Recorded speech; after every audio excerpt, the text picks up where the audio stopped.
ഇറാന്റെ പുതിയ പരമോന്നത നേതാവ് വിടരും മുന്നേ വാടിയെന്ന് പറയുന്നത് പോലെ മുസ്തഫ ഖമനേയിക്ക് സാരമായി എന്തോ സംഭവിച്ചിരിക്കുന്നു. ഇറാൻ അത് പുറത്തുവിടാനുള്ള ധൈര്യം പോലുമില്ല. ഇസ്രയേൽ അമേരിക്ക യുദ്ധത്തിനിടയിൽ പുതിയ പരമോന്നത നേതാവിനും ആപത്ത് പിണഞ്ഞിരിക്കുന്നു. ജീവൻ എടുക്കാനായി ട്രംപ് വെല്ലുവിളിച്ചതുപോലെ അത് സംഭവിച്ചിരിക്കുകയാണോ? എന്താണ് ശരിക്കുമുള്ള യാഥാർത്ഥ്യം? ഒരു തരത്തിലും അയാതെ തന്നെയാണ് 11ാം ദിവസവും അതേപടി പശ്ചിമേഷ്യൻ യുദ്ധം മുന്നോട്ട് നീങ്ങുന്നത്. ഇറാനെതിരായിട്ടുള്ള യുദ്ധം ഏകദേശം അവസാനിച്ചുവെന്ന് അമേരിക്കൻ പ്രസിഡന്റ് ഡൊണാൾഡ് ട്രംപിന്റെ പ്രഖ്യാപനമേറെ പ്രതീക്ഷയോടെ ലോകം കാതോർത്തെങ്കിൽ പോലും അതിനുള്ള മറുപടി നൽകിയത് ഇറാനായിരുന്നു. തുടങ്ങാൻ നിങ്ങൾക്ക് എളുപ്പമാണ്, നിങ്ങളത് തുടങ്ങിയിരിക്കുന്നു. പക്ഷേ ഇത് അവസാനിപ്പിക്കണമെങ്കിൽ നിങ്ങൾ മാത്രം വിചാരിച്ചാൽ പോരാ എന്നാണ് ഇറാൻ പറഞ്ഞിരിക്കുന്നത്. കാര്യങ്ങളൊക്കെ തന്നെ തലകീഴായി മാറി മറിഞ്ഞിരിക്കുന്നു എന്നാണ് മനസ്സിലാക്കേണ്ടത്.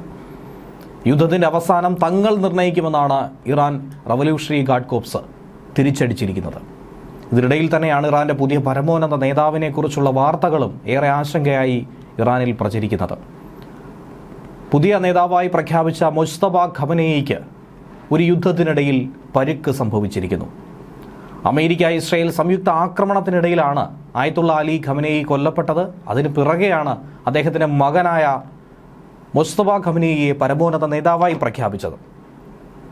എന്നാൽ സ്ഥാനമേൽക്കാനിരിക്കെ തന്നെയാണ് അദ്ദേഹത്തിനും സമാനമായി തന്നെ ഒരു അപകടത്തിൽ പരിക്ക് സംഭവിച്ചിരിക്കുന്നുവെന്ന വാർത്ത ഇറാനിയൻ സ്റ്റേറ്റ് TV തന്നെ സ്ഥിരീകരിച്ചിരിക്കുന്നത്. റമദാൻ യുദ്ധത്തിലെ ജൻബാസ് എന്നാണ് മുസ്തഫ ഖമനേയിയെ ഇറാനിയൻ TV വിശേഷിപ്പിച്ചത്. അതായത് ശത്രുക്കളാൽ പരിക്കേൽക്കുന്നവരെയാണ് സാധാരണഗതിയിൽ ഇത്തരത്തിൽ പറയാറുള്ളത്. എന്നാൽ മുസ്തഫ ഖമനേയി ഇപ്പോൾ എങ്ങനെ ഇരിക്കുന്നു? അദ്ദേഹത്തിൻ്റെ ജീവൻ ആപത്തുണ്ടോ? ആരോഗ്യസ്ഥിതിയെക്കുറിച്ചുള്ള വിവരങ്ങൾ എന്താണ്? എങ്ങനെ പരിക്ക് സംഭവിച്ചു? അത്തരത്തിലൊരു വിശദീകരണവും വന്നിട്ടില്ല. അമേരിക്കയും ഇസ്രയേലും സംയുക്തമായി നടത്തിയ വ്യോമാക്രമണത്തിലാണ് മുസ്തഫയ്ക്ക് പരിക്ക് സംഭവിച്ചതെന്നാണ് നിലവിൽ പ്രചരിക്കുന്ന ചില വാർത്തകൾ. ഇന്ത്യയിലെ ഉന്നത രഹസ്യാന്വേഷണ വൃത്തങ്ങളെ ഉദ്ധരിച്ചുകൊണ്ട് ദേശീയ മാധ്യമങ്ങൾ ഇതിനോടകം തന്നെ ഇതിൻ്റെ വാർത്ത പങ്കുവച്ചിട്ടുമുണ്ട്. മുസ്തഫയുടെ പിതാവും സഹോദരിയും അടക്കം കുടുംബാംഗങ്ങൾ 2026 ഫെബ്രുവരി 28 ടെഹ്റാനിൽ ഇസ്രയേൽ നടത്തിയ വ്യോമാക്രമണത്തിലൂടെ കൊല്ലപ്പെട്ടിരുന്നു. കഴിഞ്ഞ ദിവസമാണ് ഈ ആക്രമണത്തിൽ കൊല്ലപ്പെട്ട ഖമനേയിയുടെ മകനായ മുസ്തഫയെ ഇറാന്റെ പുതിയ പരമോന്നത നേതാവായി തന്നെ തിരഞ്ഞെടുത്തത്. പക്ഷേ ചടങ്ങിലൊന്നും തന്നെ മുസ്തഫ പങ്കെടുത്തില്ല എന്ന് ഇറാനിയൻ മാധ്യമങ്ങളിലൂടെ അന്നേ നോട്ട് ചെയ്തതായിരുന്നു. അപ്പോൾ പ്രചരിച്ചിരുന്ന വാർത്ത അമേരിക്കയുടെയും ഇസ്രയേലിനെയും കണ്ണുപെട്ടിച്ച് ബങ്കറിനുള്ളിൽ സുരക്ഷിതനായി മുസ്തഫ ഉണ്ട് എന്നുള്ളതായിരുന്നു. പക്ഷേ അതല്ല യാഥാർത്ഥ്യം. മറിച്ച് മുസ്തഫ ആശുപത്രിയിലായിരിക്കും. അപകടം സംഭവിച്ചതിന് പിന്നാലെ ഏറെ ഗുരുതരമായി പരിക്ക് സംഭവിച്ചുകൊണ്ട് ജീവിതത്തോട് മല്ലിടുന്നതാണ് എന്ന രീതിയിലുള്ള വാർത്തകൾ ഈ ഘട്ടത്തിൽ പ്രചരിക്കുകയാണ്. ഇത് കൂടുതൽ സംശയങ്ങൾക്കിപ്പോൾ വഴിവെക്കുന്നുണ്ട്.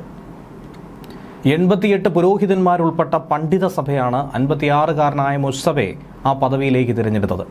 ഇസ്ലാമിക് റവല്യൂഷണറി ഗാർഡ് കോർപ്സും ഇറാന്റെ പിന്തുണയുള്ള ലെബനിലെ സായുധ സംഘമായിട്ടുള്ള ഹിസ്ബുള്ളയുമാണ് മുസ്തഫയുടെ നേതൃത്വത്തെ അംഗീകരിക്കുന്നത്. ആവശ്യമായ പരിശീലനം പിതാവിൽ നിന്നും മുസ്തഫയ്ക്ക് കിട്ടിയിട്ടുണ്ട്. ഈ പ്രതിസന്ധി ഘട്ടങ്ങളൊക്കെ തന്നെ കൈകാര്യം ചെയ്യാൻ മുസ്തഫയ്ക്ക് അതുകൊണ്ട് കഴിയുമെന്നാണ് ഇറാന്റെ പരമോന്നത സുരക്ഷാ കൗൺസിൽ മേധാവി അലി ലാരിജാനി പറഞ്ഞിരിക്കുന്നത്. ഈ പ്രതിസന്ധി ഘട്ടത്തെയും തരണം ചെയ്യാൻ അദ്ദേഹത്തിന് കരുത്തുണ്ട് എന്ന വിശ്വാസം നിലവിൽ ഇറാനിയൻ നേതാക്കൾ പങ്കുവയ്ക്കുന്നു.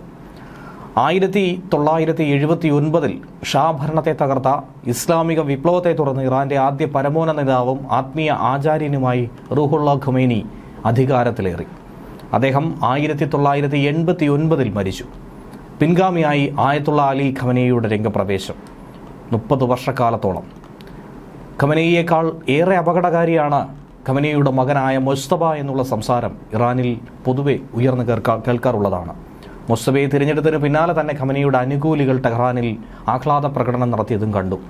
പ്രതിഷേധത്തിൻ്റെ വീഡിയോകളും മറുഭാഗത്ത് സോഷ്യൽ മീഡിയയിൽ പ്രചരിക്കുന്നുണ്ട്. 1969 സെപ്റ്റംബർ 8 മഷാദിലാണ് മുസ്തഫ ജനിച്ചത്.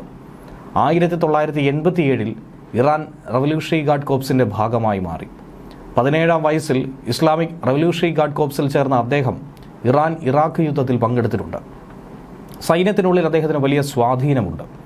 1999 പുരോഹിതനാകാൻ വേണ്ടി മതപഠനം പുനരാരംഭിച്ചു.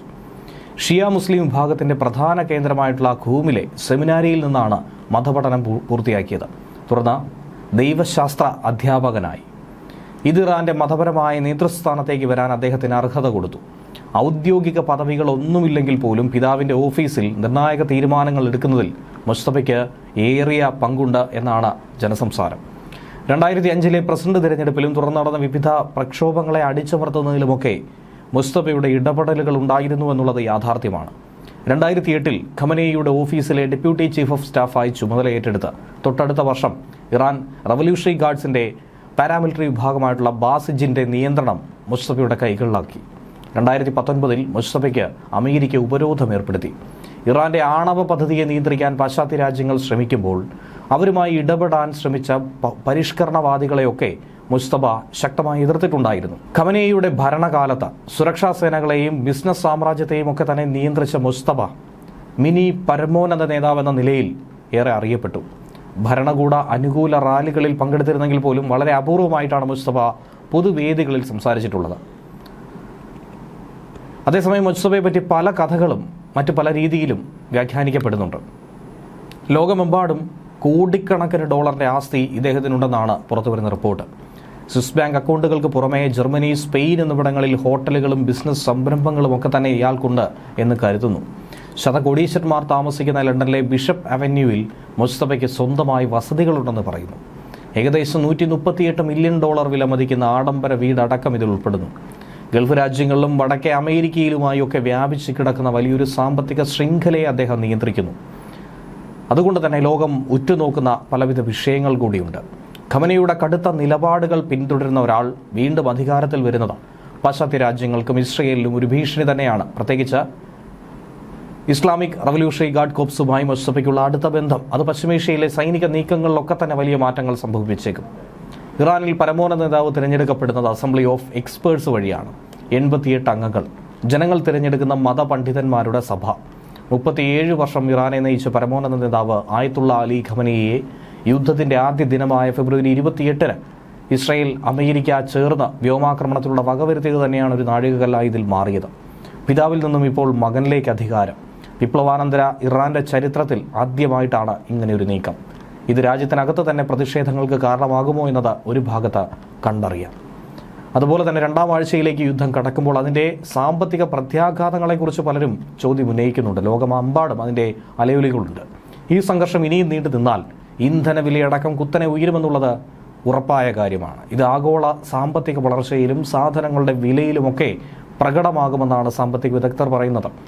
കഴിഞ്ഞ ദിവസം ഒരു ഘട്ടത്തിൽ ഒരു ബാരൽ ക്രൂഡ് ഓയിൽ വില $100 മുകളിലേക്ക് വരെ ഉയർന്ന അവസ്ഥയിലേക്ക് കാര്യങ്ങളെത്തി. കോവിഡിന് ശേഷം വരുന്ന ഏറ്റവും ഉയർന്ന നിരക്കായി ഇതിനെ പറയാം. സംഘർഷത്തിന്റെ സാമ്പത്തിക ആഘാതം പ്രധാനമായും ആശ്രയിക്കുന്നത് യുദ്ധം എത്ര കാലം നീളുമെന്നുള്ളതാണ്.